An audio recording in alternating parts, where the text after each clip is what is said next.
Natatandaan mo pa ba 'tong ginawa ko na Bluetooth receiver na ininstalla natin ang battery? A-upgrade natin siya ngayon. Micro USB yung charging port ng Bluetooth receiver. Pero hindi na kasi uso ngayon yung micro USB. And lagi na lang nawawala yung micro USB charging cable ko. Kaya gagawin ko ng wireless charging yung project natin. Nasa 80 pesos lang tong wireless charging module. Kung gusto niyo rin ito or yung mga item na nandito sa video, maglalagay ako ng link sa description. Sakto lang dito yung wireless charging module dun sa pinaka-case ng Bluetooth natin. Pero again, bago tayo magsimula, kailangan matest muna natin kung gumagana nga yung charging module.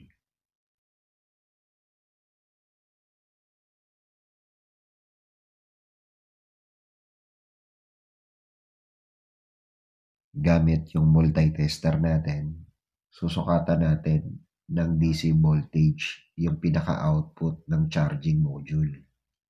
So, dapat ganito yung orientation. Naka-face down dapat yung pinaka-copper or yung coil at nakaharap sa wireless charging dock. And yung wireless charging dock naman ang connected sa USB-C charging adapter. So far, meron tayong na-measure na 5 volts. Enough para ma-charge yung battery natin.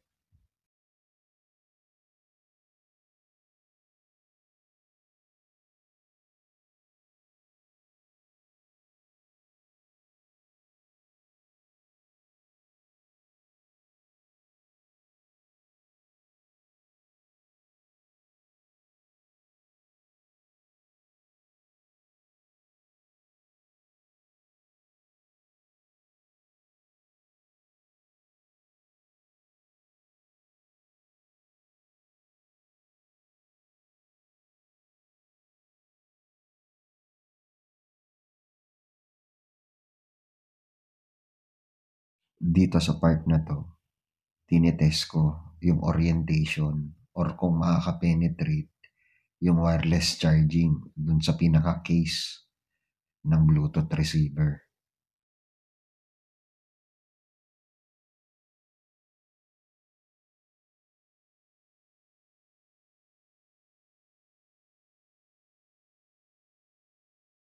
Obserbahan nyo dito yung wireless charging dock. Green ang ibig sabihin is on standby. Blue naman, ibig sabihin merong charging voltage na dumadaloy dun sa wireless charging module. Ngayong may proof na tayo na gumagana ang wireless charging sa loob ng pinaka-casing, magpuproceed na tayo sa paghinang.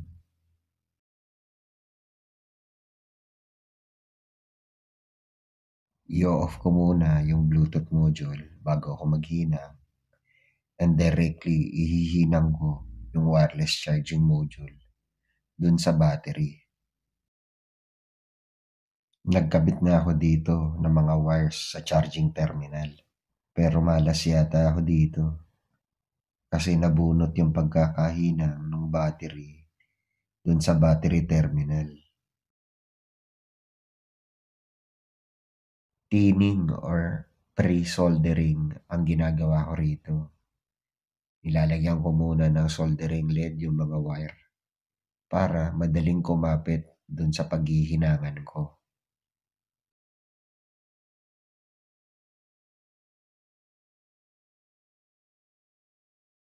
Bago tayo mag-proceed sa pagsosolder ng battery, remind ko lang kayo na mag-iingat kayo sa pagsosolder ng mga battery, lalo na yung ganitong klaseng battery na maliit, dahil napakataas ng chance na madikit nyo yung negative and positive terminal.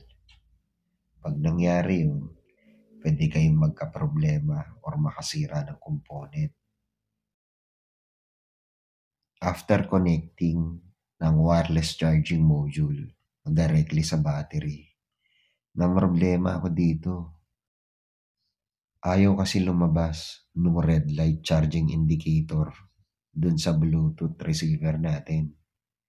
Ibig sabihin, hindi siya gumagana.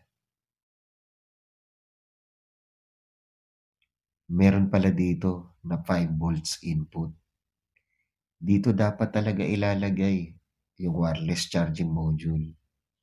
Pero ewan ko, nasanay kasi ako na sa battery directly kinoconnect yung charging voltage.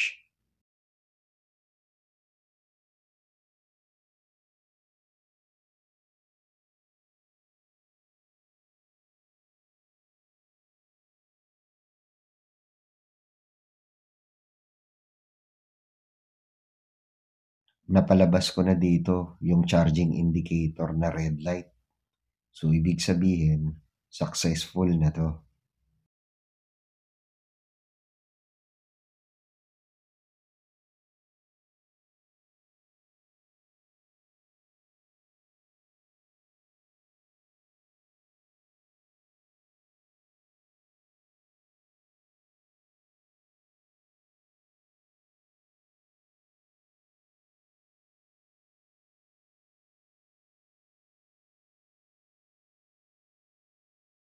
So, paano?